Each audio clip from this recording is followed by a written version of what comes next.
YouTube से लेकर आगे आप लोगों के लिए नई वीडियो। रिसीवर कैसे काम करता है, टेस्टिंग कैसे करें, जीआर वैल्यू कैसे चेक करें, तो बेब रहिए वीडियो के लास्ट तक। चलिए सर्किट शेप में समझते हैं। तो आइए अब सर्किट शेप में स्टेप बाय स्टेप इसे समझते हैं। सबसे पहले हम जान लेते हैं कि इसमें प्रॉब्लम क्या क्या आता है। तो रिसीवर में हमारा मैनुअली प्रॉब्लम आता है कि आवाज़ का ना आना, आवाज़ स्लो आना, फटी फटी आवाज़ें आना और आवाज़ के साथ नॉइस आना, या फिर लाइन ब्रेक, लाइन शॉर्ट, या फिर और भी कंडीशन हो सकता है।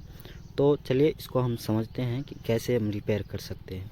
तो सबसे पहला स्टेप हमारा होगा कि हम रिसीवर को चेक करेंगे। सबसे पहले मल्टीमीटर उठाएंगे और बजर मोड पे सेट करेंगे और हमारा ये रिसीवर रहा। इस पे हम चेक करेंगे 28 से 32 वोल्टेज आना चाहिए हमारा। तो हमारा ओके है। दोनों टिप्स पे लगा के चेक करेंगे 28 से 32 वोल्टेज आना चाहिए रिसीवर पे, तो हमारा ओके है। अगर ना ओके हो तो हम इसे चेंज करेंगे।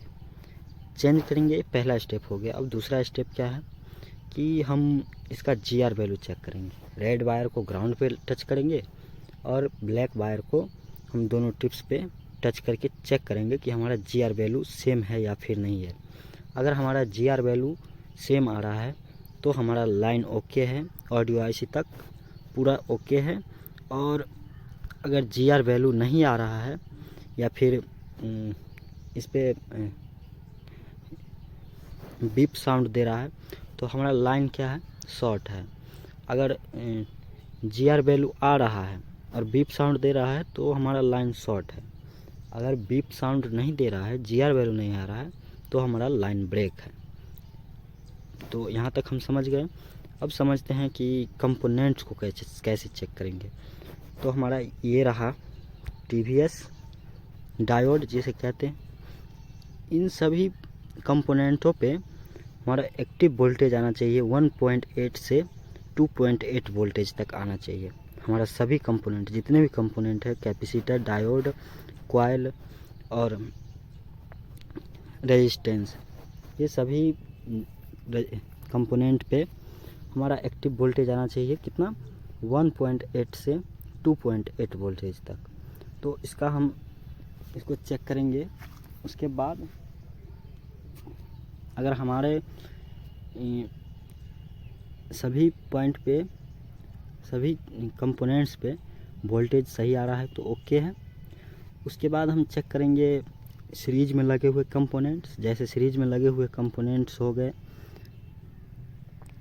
कॉइल हो गया, रेजिस्टेंस हो गया, तो ये हमारा सीरीज में लगा हुआ कंपोनेंट्स हैं।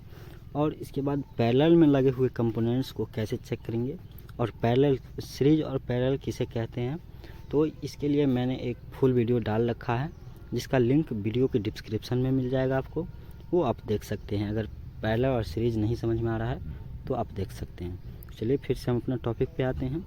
उसके बाद हम क्या करेंगे, पैरेलल के कंपोनेंट्स को चेक करेंगे।